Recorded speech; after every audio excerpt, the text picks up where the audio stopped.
Again, I don't recommend these. I'm just using it as a demo. These styrofoam balls, you can, unfortunately. So if you choose to use styrofoam balls, you'll have to find another way to mark it.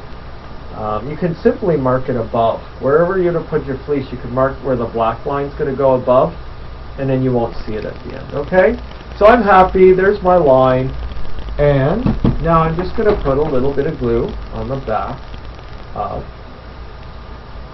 Now again, if you're going, I'm using a glue gun for this, but you can simply, the better idea is to use the, I forget the name, contact cement. It's escaping, of course. And now I'm lining up the line that I drew with the puppet, and I'm laying the black line onto it, and I want a little bit on each side to tuck. Okay? Now I didn't get as much as I would normally get. I should leave a little bit more, but it didn't quite. And sometimes it may not work having more.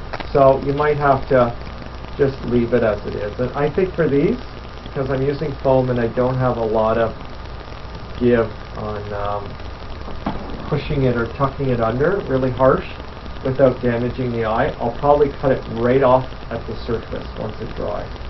Okay, so I'm going to give it a few minutes to dry. Now again, you don't want glue to goop out on the eyes. It's very important to keep as much glue off visible on the eyes.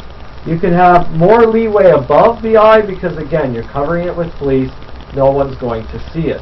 But you do not want it to be below the eye, where people will see in the white part. There we go. I'm going to cut that off now. There we go. So now it's even. I decided for this eye it would just work easier, and that'll be okay. Now, there's two options at this stage on where you want to, what you want to do. Okay? Some people like the method of covering part of the black layer, okay, like that, and then gluing it down. So part of that black, and you'll have a bump here, a little bit of a bump where it is. Not a big deal. You don't really notice it. And I might, for this eye, do that. The other option, and this might be too thick, or it is too thick, I shouldn't say it might be, it's probably too thick to do the other method. So the other method is putting it right against the black part of the eye, or the eyelid, where I glued it, put it right against it and glue it down right against it like that. This, because the strip is so thick, you can see that it looks awkward. You would want it thinner, a bit thinner than this. Not too thin, but a bit thinner. You just want it to have kind of like eyelids, like the eyebrows of your eye, but you don't want it to stand out. And it just helps pop those eyes a little more. Okay, so I've decided that I'm going to cover part of the black because I'm not overly happy with how thick it is. And so I'm going to just start. And this is where you got to use the stretch in your favor. So you want the stretch to run this way around the eye, the way I'm gluing this thing on. And you want to pull as you do it, okay? If you want some material to overlap on the back. So there we go. Sorry, I hope you saw that.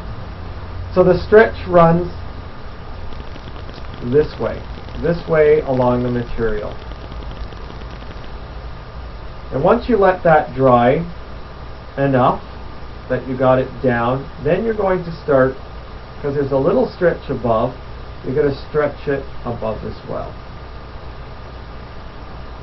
And stretch it so that you get the wrinkles out of, you don't want wrinkles above the eye or anywhere around the eyelid or anything, okay? You want it to be smooth, so you got to make sure that as you glue it down that you're pulling it tight, and you should have a nice clean eye like that, okay?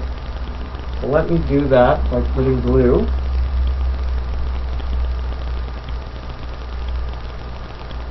on the back here. Now again, usually you would put it on the material instead of on the back, but because I'm using a glue gun, it would be really hard to get it on the material. So I'm going to just use this method.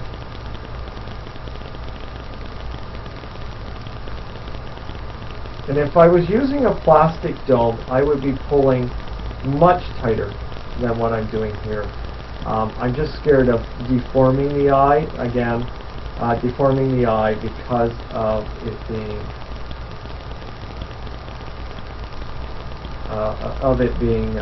the foam or a styrofoam style. It will deform if I'm not careful.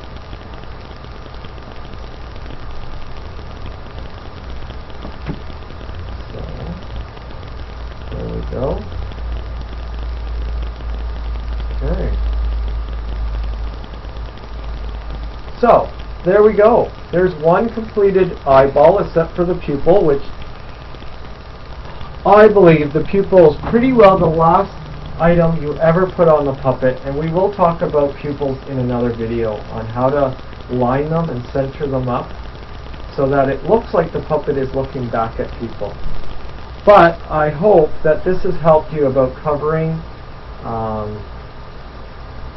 eyes. You can cut some of this material away on the back and get rid of it. Do you have to do any trimming? Yes, you do have to do trimming to smooth it down. This is too much material left over. So once it dries, you can trim it down. And this is where you got to really, especially with the styrofoam, when you use the clip eyeballs, the actual dome eyeballs, you've got this great thing, and you would clip it on. Yes, so it stays flush. That's right. But you're still always going to, but you've got to really put enough glue on here without it glooping over, and really forcing it into the foam.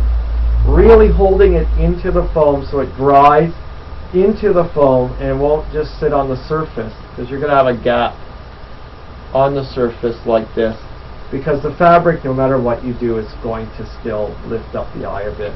These, on the other hand, have a round thing, and they are able to hold it right into the foam. You can squeeze it quite deeply and really hold it in. Okay? So that's the advantage of having a post in the back. Now, one thing you could do is take a dull joint, the one with the post part of the dull joint, and glue it. And we talk about dull joints, if you want a visual, in the arm section, attaching arms to the body. You can see a sample of a dull joint. But the part with the post can be glued on the back of this and used very similar to the post one as well. But again, it will tear easier because you're dealing with styrofoam, which will rip out. So that is definitely something to watch. So there you go. There is covering a dome type of eye, which you can apply to other eyes, which I'm going to show you now. There are many materials you can use for eyeballs, and one of them is using a spoon.